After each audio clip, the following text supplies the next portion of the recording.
Hi there and welcome to another A-Tippling Philosopher video. Today I'm going to speak to you about something called phenomenal conservatism and skeptical theism, and how theists try to deal with the problem of evil, as it's known, the issue of suffering.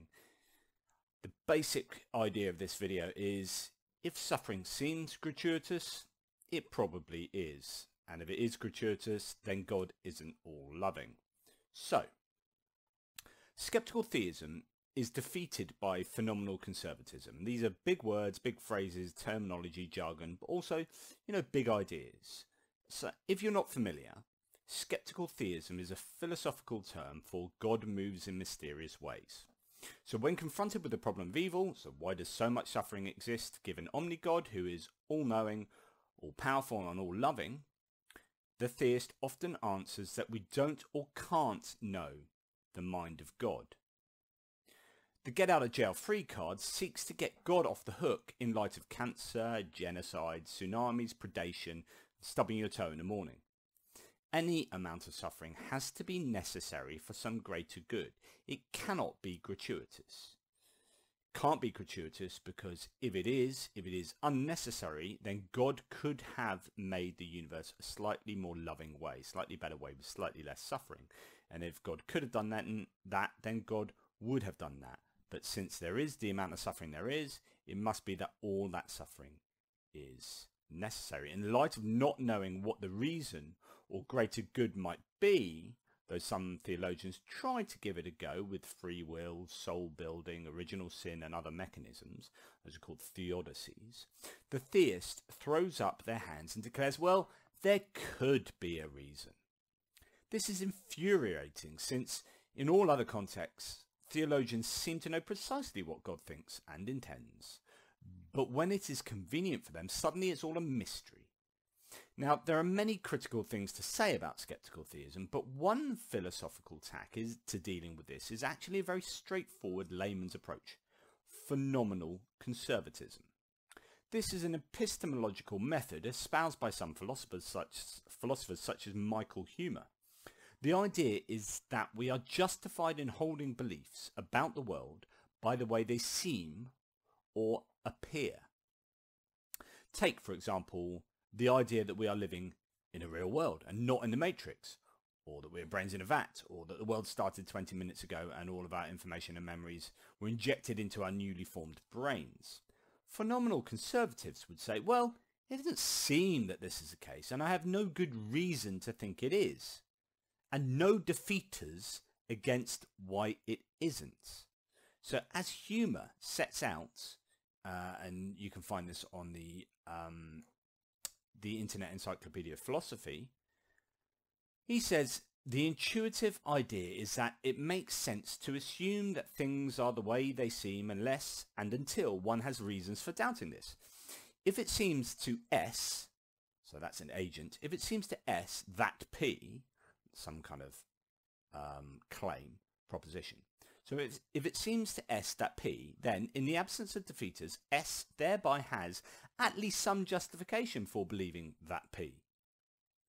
The phrase, it seems to S that P, is commonly understood in a broad sense that includes perceptual, intellectual, memory and introspective appearances.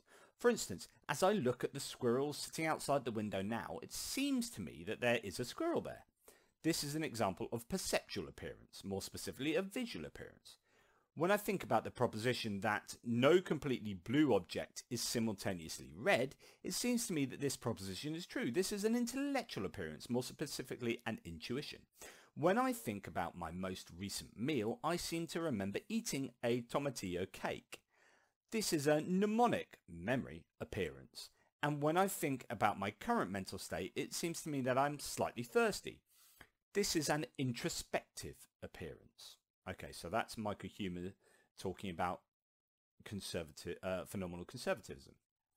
So even though this is a position that many theists favour themselves, well, it seems like God exists, so a sort of properly basic belief, if you will, it can be applied to the problem of evil by skeptics.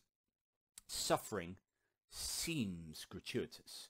From stubbing my toe to getting cancer, from every unit of pain and suffering involved in predation to tsunamis killing 230,000 people in one go. From pandemics to genocide, there appears to be an awful lot of suffering, far more than one would think necessary. Now remember, on theism, belief in omni-God, there is no such thing as a tragedy. All suffering happens for a reason, for a greater good. Each and every unit of pain and suffering since the beginning of the universe must have been necessary. It couldn't have happened in any better or nicer or less painful way, otherwise it would have. A theist should not lament any suffering. They should praise God's supreme judgment in every single case, rather like the Westboro Baptist Church. It's all useful, it's all necessary, it's all the correct design, creation and judgment of the supreme designer creator. No whinging. Except it doesn't seem that way. It seems gratuitous, and this is prima facie evidence against the existence of omni-God. And phenomenal conservatism says we are justified in this because we are absent any defeaters. Just saying there could be a reason is not a defeater. That's just like saying unicorns could exist is a defeater for my claim that unicorns do not exist. Just saying something might be the case does not a justifying argument make. The only realistic option for the theist is to claim that there are other external arguments that lead them to believe that God exists, and that, by inference, there must be a reason for such suffering. This is something philosopher Michael Tooley discusses in his Stanford Encyclopedia of Philosophy entry on the problem of evil. And the problem is that none of those external arguments for God argue for God's omnibenevolence, so they miss the mark. This is the idea that if you are going to say, well, there could be a reason, I've got good reason for thinking there could be a reason because of all these other arguments for God.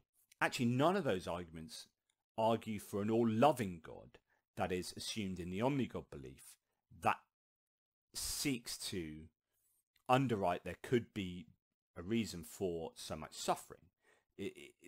That is necessitated by God being all-loving. And actually most, if not all, other arguments for the existence of God do not argue for God being all-loving.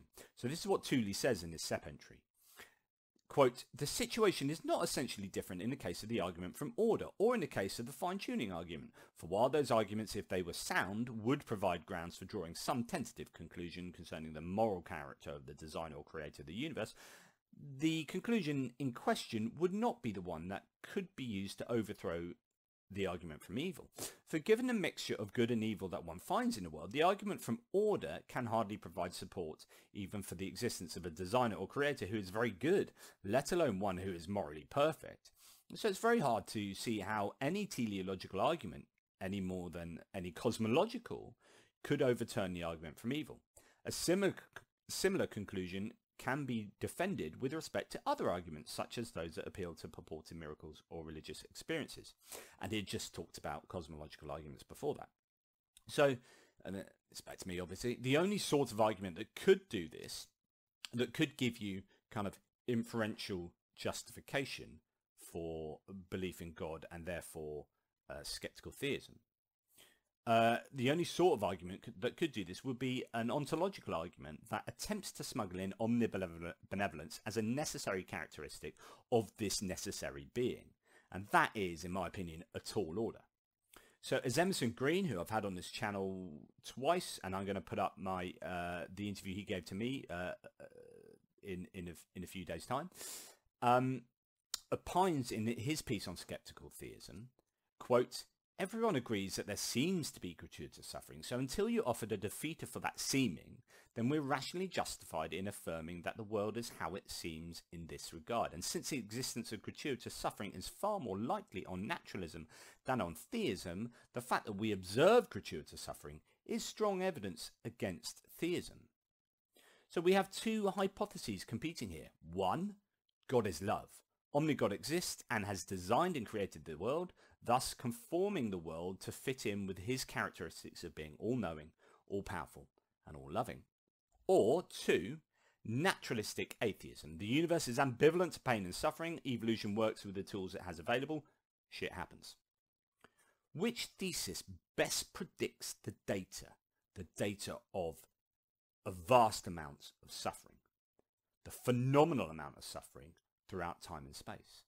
And take note that very often this suffering does not involve humanity and is thus unconnected to any reason pinned on humanity. A fawn dying in a forest fire, a baby water buffalo being ripped apart alive by a pride of lions, a tsunami destroying a mangrove ecosystem. You can't say, free will or soul building or any of these human-centric, anthropocentric theodicies. They just don't touch natural evil and suffering. As I've said before, if it walks like a suffering duck and quacks like a suffering duck, then it probably is a suffering duck. And there's no good reason to think that an all-loving God made it that way. It seems like there's gratuitous suffering. Absent of any defeaters, we are justified in believing that the suffering is, indeed, gratuitous.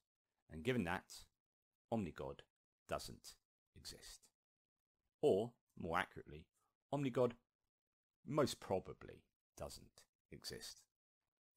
As ever, question everything. Thanks for watching this. Please, if you feel generous enough, you can join. There's membership down there, and thanks and all those sorts of things. It's really appreciated. But if not, just, you know what?